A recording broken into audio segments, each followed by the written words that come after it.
The Cognac Tourism Office, in partnership with the National Interprofessional Cognac Bureau, the Grand Cognac Metropolitan Community, the International Fair of Overly Strong Alcohol, and the 2025 CFPYMI, the Club of Pretentious French Enthusiasts of Williamsburg who still wear ironic moustaches, in 2025 proudly present... Lauren and Hardy.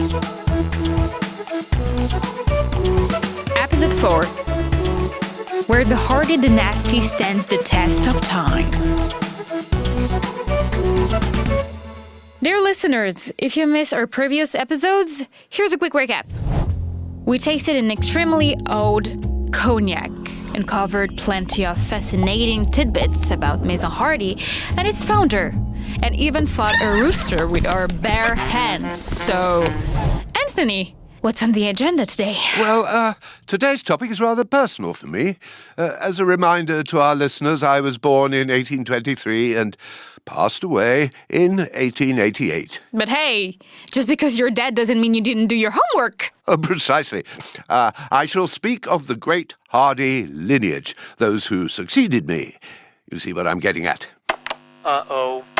I built a cognac empire, and then my heirs had to succeed me. Oh, no. He totally binged the entire series. Succession!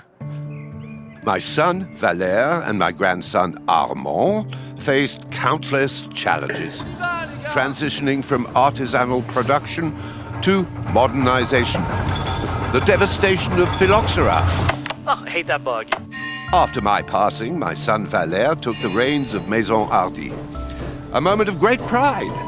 He expanded into Eastern and Northern European markets. A traveler, just like his father. Valère then had a son, Armand, who had 6 children, including Jacques, the father of Benedict. Take notes, Lauren, or you'll never keep up. Hollard, Armand, Jacques, and Benedict, like the eggs. Completely wrong, but regardless, the Hardy lineage carried on my work and even survived both world wars. Did you know there were 2 of them? Yeah, but careful. 3 times the charm. So what did those wars change for Hardy and for Cognac's terroir? I recently discovered through your, how do you call it, interweb cybernets, that in the 1940s my descendants had to face an enemy even more terrifying than phylloxera. No! Yes! This time, it wasn't a parasite, it was human invaders, more ruthless than any insect. The Nazis. No! Yes. That's the general consensus. When the Nazis occupied France, they also occupied the vineyards. And that's when the Wine Führer arrived. The Wine Führer, what even is that? Excellent question, Lauren. The term translates to wine leaders. During the occupation, these German officers were tasked with requisitioning and managing French wines to supply the Third Reich. So basically, they just stole all your wine. Yes, but they weren't all the same.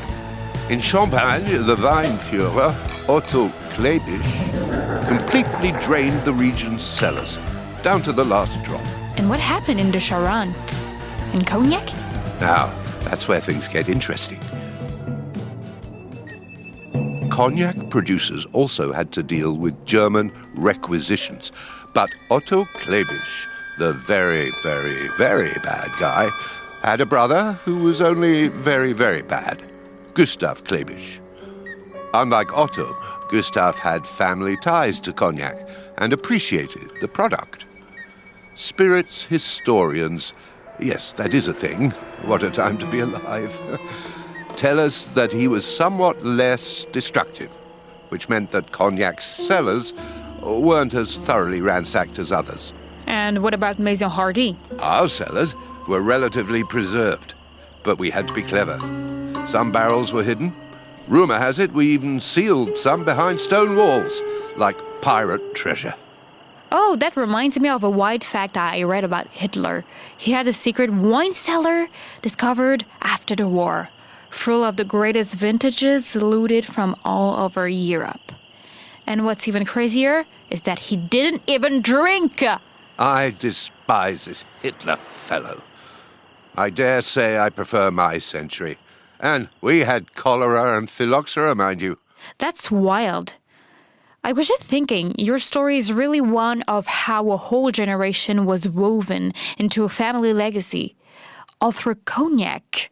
Indeed.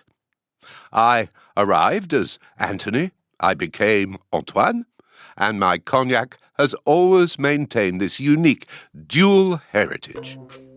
This episode is officially over.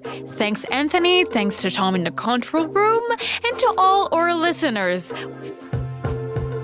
Wow, that was a lot. But at least we're done now. Nope, you still have to do the host read ad. Oh, right. Okay, rolling?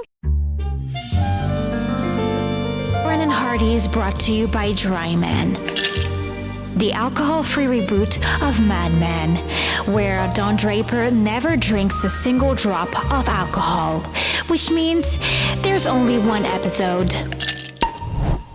I do not know if this Don Draper fellow is aware, but one can make an excellent old-fashioned with cognac by simply replacing the bourbon with a Hardy Legend. Oh, sure. Thanks for the reminder, Anthony. I totally forgot to recommend a cocktail today. Soak a brown sugar cube with 3 dashes of Angostura bitters in a glass. Add 1.75 ounces of Hardy VSOP cognac. Stir until dissolved. And garnish with an orange peel. And there you have it, an old-pay fashion. To be continued.